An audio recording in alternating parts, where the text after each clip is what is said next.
Hello friends, आज हम देखेंगे होम साइंस पेपर 2 का मॉक टेस्ट नंबर 1 जो आपके बीपीएससी टीचर 2.0 के दृष्टिकोण से काफ़ी ज़्यादा महत्वपूर्ण है।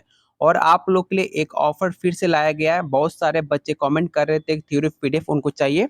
तो थ्योरी पीडीएफ के लिए आपको सिर्फ 151 पे करना पड़ेगा, जिसमें आपका टॉपिक वाइज थ्योरी मिलेगा। उसमें वन लाइनर फैक्ट होंगे और उसमें आपको क्वेश्चन आंसर दिया जाएगा सिर्फ 151 में। और जो बच्चे ऑलरेडी ले चुके हैं 30 प्रैक्टिस सेट अगर आपको चाहिए तो आपको सिर्फ ₹101 पे करना पड़ेगा, जिसमें आपको टॉपिक वाइज आपको प्रैक्टिस सेट दिया जाएगा टोटल 30। और दोनों अगर आप साथ में लेते हो तो दोनों लेने के लिए आपको सिर्फ ₹201 पे करना पड़ेगा, जिसमें आपको 30 प्रैक्टिस सेट और टॉपिक वाइज थ्योरी और one liner fact question answer आपको सब उसमें दिया जाएगा। और जिन्होंने पहले से प्रैक्टिस सेट ले चुके हैं ₹101 में, अगर उन्हें थ्योरी पीडीएफ चाहिए तो सिर्फ उन्हें ₹100 भुगतान करना होगा, सिर्फ ₹100। लेने के लिए आप इस नंबर पे व्हाट्सएप कर सकते हैं, इसका स्क्रीनशॉट आप ज़रूर ले लीजिएगा। अधिक जानकारी के लिए आप कमेंट कर सकते हैं, मुझे व्हाट्सएप कर सकते हैं। चलिए शुरू करते हैं आज का पहला सवाल जो आपके एग्जाम के दृष्टिकोण से काफ़ी महत्वपूर्ण होगा। पहला क्वेश्चन है हेपेटाइटिस किसके द्वारा फैलता है आपको बताना है। ये सवाल आपका बिहार स्टेट 2019 में पूछा गया था। ऑप्शन है वायरस, ऑप्शन बी है बैक्टीरिया, ऑप्शन सी है फंगस, ऑप्शन डी है सवाल। इसका राइट आंसर ऑप्शन आपका ए हो जाएगा। जो आपका हेपेटाइटिस होता है वो विषाणु के कारण आपके लिवर तक एक गंभीर संक्रमण होता है, जिसके एक टीके के द्वारा आसानी से रोका जा सकता है। ठीक है, तो आपसे पूछा जाता है कि हेपेटाइटिस जो विषाणु होता है उसे किस तरह रोका जा सकता है। याद रखिएगा एक टीका होता है उसका आसानी से उसे रोक सकते हैं। जो आपके विषाणु जो होता है वो आपके लीवर तक पहुंच जाता है। ऑप्शन ए आपका राइट आंसर हो जाएगा। क्वेश्चन सेकंड कह रहा है कि ग्रामीण महिलाओं में साक्षरता की दर वृद्धि हेतु कौन सी योजना है। काफी इंपॉर्टेंट सवाल है, इस सवाल को आप विवेक क्वेश्चन टिक आउट कीजिएगा।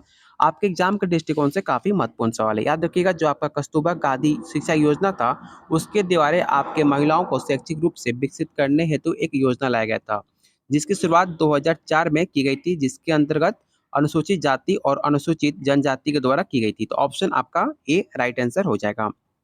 क्वेश्चन थर्ड कह रहा है कि संचार के किस माध्यम से तस्वीरें प्रत्यक्ष रूप से सामने दिखाई जाती है। काफी इंपॉर्टेंट सवाल है और इसका राइट आंसर ऑप्शन आपका ए हो जाएगा। जो आपका फ्लैश कार्ड होता है उसमें आपका एक श्रृंखला दी जाती है, जिसमें 8 से 20 चित्रों का वाले कार्ड होते हैं, जिसमें पूरी कहानी का चित्र सहित वर्णन होता है। आपने बचपन में देखा होगा। तो इसका राइट आंसर ऑप्शन आपका ए हो जाएगा। क्वेश्चन 4 कह रहा है कि धागे का वजन प्रति इकाई लंबाई अथवा लंबाई प्रति इकाई वजन दर्शाता है। ये सवाल हमने प्रैक्टिस सेट में कर रखा है, तो बिल्कुल भी आपको कंफ्यूजन नहीं होना चाहिए। इसका राइट आंसर ऑप्शन आपका ए हो जाएगा। देख सकते हैं सवाल कैसे रिपीट होता है। ये सवाल हमने प्रैक्टिस सेट में करा था और ये सवाल आपके मॉक टेस्ट में सवाल पूछा गया है। तो ऑप्शन ए आपका राइट आंसर हो जाएगा। अगला क्वेश्चन है कि सुंदरता किस प्रकार का मूल्य है। आपको बताना है और काफ़ी इंपॉर्टेंट है और आपको पता होना चाहिए जो आपका सुंदरता है वो किस प्रकार का मूल्य माना जाता है। याद रखिएगा जो आपका सुंदरता है वो आपका इंस्ट्री के मतलब आंतरिक है। इसे दिखाने के लिए कर सकते हैं। ठीक है, इसका कन्फ्यूजन नहीं होना है आपको। इसका राइट आंसर ऑप्शन बी होगा। बहुत बच्चे इसका गलती से आंसर टिक आउट करते हैं ऑप्शन सी, जिसमें आपका ए और बी, लेकिन ऐसा नहीं है। आपका इंस्ट्रूमेंटल साधन आपका सुंदरता नहीं है। आपका सुंदरता आपका आंतरिक मूल्य माना जाता है। तो ऑप्शन बी आपका राइट आंसर होगा। गलती से आप सी टिक आउट मत कीजिएगा। क्वेश्चन 6 कह रहा है कि बीसीजी का टीका किस रोग से बचाव करता है। काफी इंपॉर्टेंट सवाल है, करंट में आपका यूपी पीजीटी 2022 में पूछा सवाल है। तो ऑप्शन सी आपका राइट आंसर हो जाएगा। जो आपका बीसीजी होता है एक टीका माना जाता है, जिसमें आपका टीबी तपेदिक को रोकथाम के लिए उपयोग किया जाता है। इसका राइट आंसर ऑप्शन आपका सी हो जाएगा। क्वेश्चन 7 कह रहा है कि शारदा एक्ट किससे संबंधित है। काफी इंपॉर्टेंट सवाल है आपके होम साइंस पेपर 2 के लिए कि शारदा एक्ट किससे संबंधित है। ठीक है, तो इसका राइट आंसर ऑप्शन आपका सी हो जाएगा। बहुत बच्चे इसमें गलती क्या करते हैं, इसका right answer option D tick out करते हैं ऑल ऑफ द अबव। लेकिन आपका जो शारदा एक्ट है वो बाल विवाह को रोकने के लिए लाया गया था। तो ऑप्शन सी आपका राइट आंसर हो जाएगा। गलती से आप ऑप्शन डी टिक आउट मत कीजिएगा। और ये भी सवाल आपसे पूछा जाता है कि बाल विवाह प्रतिबंध अधिनियम कब लाया गया था। याद रखिएगा 28 सितंबर 1929 को आपके imperial legislative council of India में पारित हुआ था, जिसमें बताया गया था कि लड़कियों का विवाह 14 वर्ष और लड़कों की उम्र 18 वर्ष तक तय की गई थी, जिसके बाद फिर से उसमें सुधार कर लड़कियों का एज 18 कर दिया गया और लड़कों का 21 कर दिया गया। अंततः इसका विकल्प आपका राइट आंसर सी हो जाएगा। इसे आप जरूर याद रखिएगा।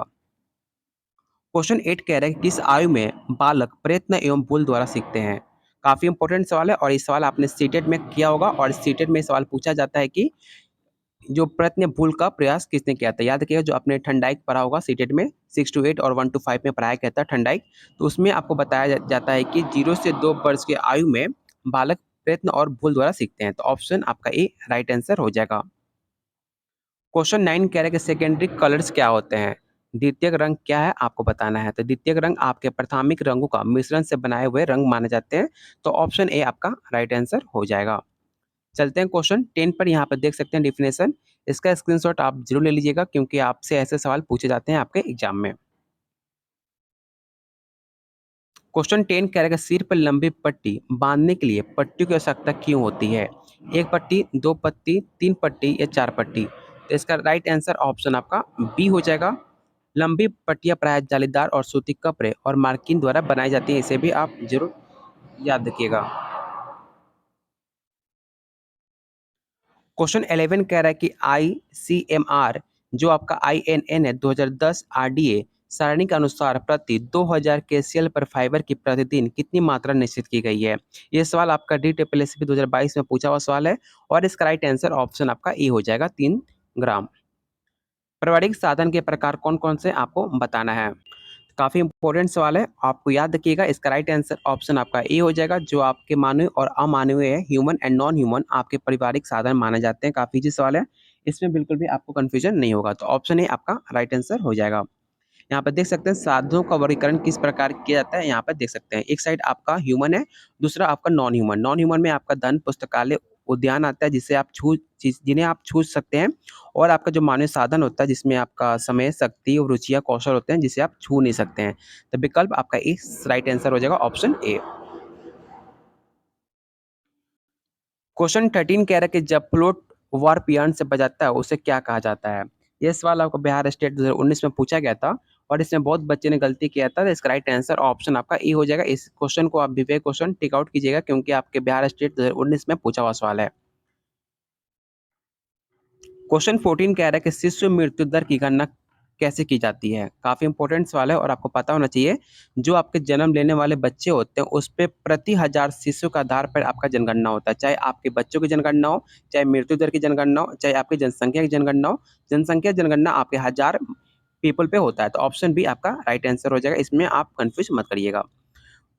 अगला क्वेश्चन है ग्रामीण स्वास्थ्य योजना का शुभारंभ किस वर्ष किया गया था? काफी इंपॉर्टेंट सवाल है, इसे याद रखिएगा। भारत सरकार ने 1977 में एक ग्रामीण स्वास्थ्य जिसे रूरल हेल्थ स्कीम से स्टार्ट किया गया था, जिसका लक्ष्य था दो उप मिशन शामिल करना, जिसमें पहला आपका एनएचएम और दूसरा एनआरएचएम था।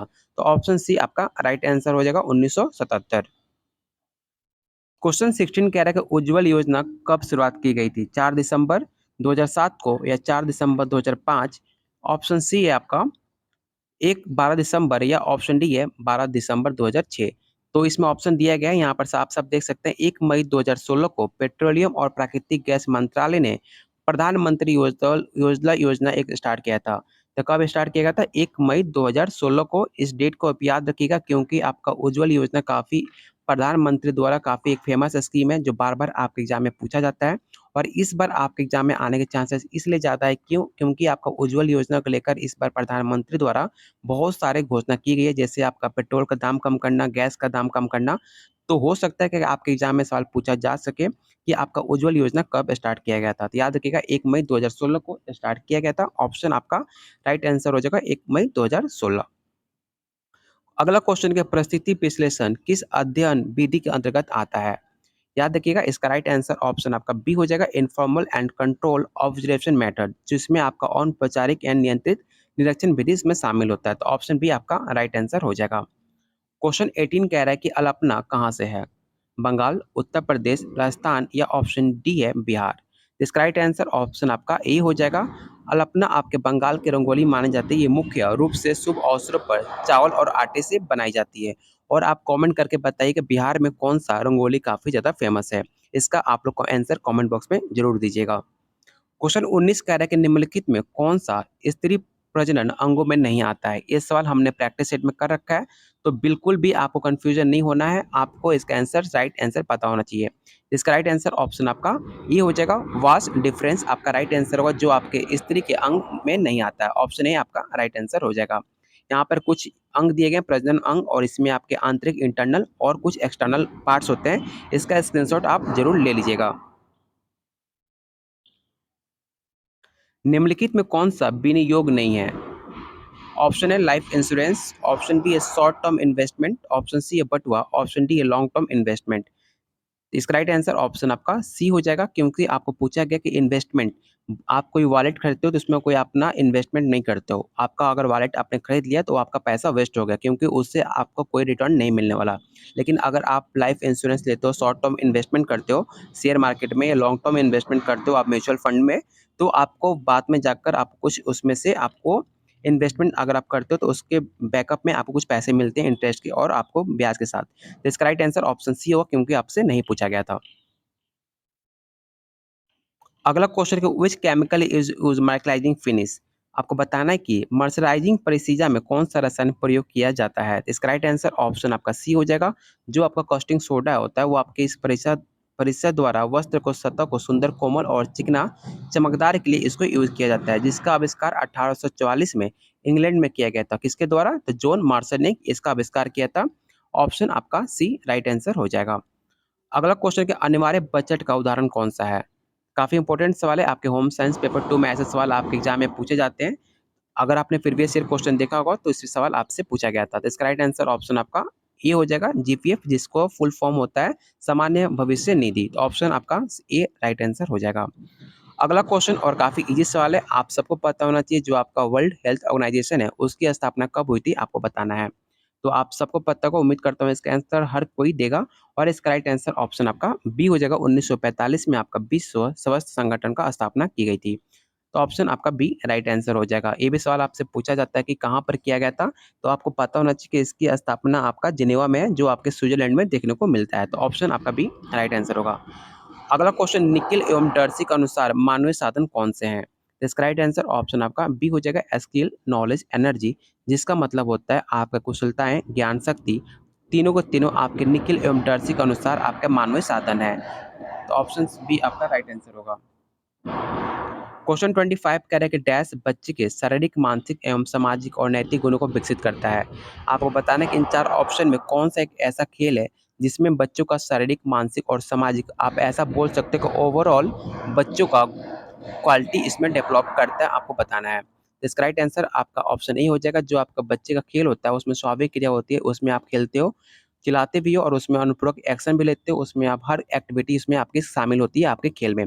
तो आपका राइट आंसर ऑप्शन ए हो जाएगा, इससे बेटर ऑप्शन आपका कोई होगा ही नहीं। तो ऑप्शन ए आपका राइट आंसर हो जाएगा। क्वेश्चन 26 कह रहा है कि व्यक्तिगत संपर्क, पारंपरिक सद्भाव एवं मैत्री बढ़ाने के दृष्टिकोण से कौन सा विधि अत्यंत लाभकारी है। तो इसका राइट आंसर ऑप्शन आपका बी हो जाएगा, फॉर्म एंड होम विजिट आपके लिए सबसे ज्यादा राइट आंसर हो जाएगा, ऑप्शन बी। क्वेश्चन 27 कह रहा है कि उल्टा टाका को क्या कहते हैं। तो इसका राइट आंसर ऑप्शन आपका ए हो जाएगा। इस क्वेश्चन को आप विवेक क्वेश्चन टेक आउट कीजिएगा, क्योंकि आपके एग्जाम में सवाल पूछा गया था। क्वेश्चन 28 कह रहा है कि गेहूं का चोकर उसके किस स्तर में होता है। ऐसे सवाल आपके बिहार बीपीएससी में पूछा गया था इस बार प्रीवियस क्वेश्चन में। तो इससे मिलता जुलता आपका ये क्वेश्चन है। इसका राइट आंसर ऑप्शन आपका डी हो जाएगा। जो गेहूं का चोकर होता है उसकी जो पेरिकर्व स्तर में होता है, अर्थात आपका डी राइट आंसर हो जाएगा, ऑप्शन डी। क्वेश्चन 29 कह रहा है कि कार्य सरलीकरण का औपचारिक तकनीक क्या है। तो इसका राइट आंसर ऑप्शन आपका बी होगा, साइक्लोग्राफ आपका राइट आंसर हो जाएगा, ऑप्शन बी। और आज का लास्ट क्वेश्चन रहेगा, और लास्ट क्वेश्चन आपको आंसर इसका कमेंट बॉक्स में आप लोग बताइएगा। निम्न विषयों में कौन सा आपका निद्रकारी विष है। काफी इंपॉर्टेंट सवाल है और आपके एग्जाम के दृष्टिकोण से काफी इंपॉर्टेंट है, और इसका आंसर आप लोग कमेंट बॉक्स में कीजिएगा।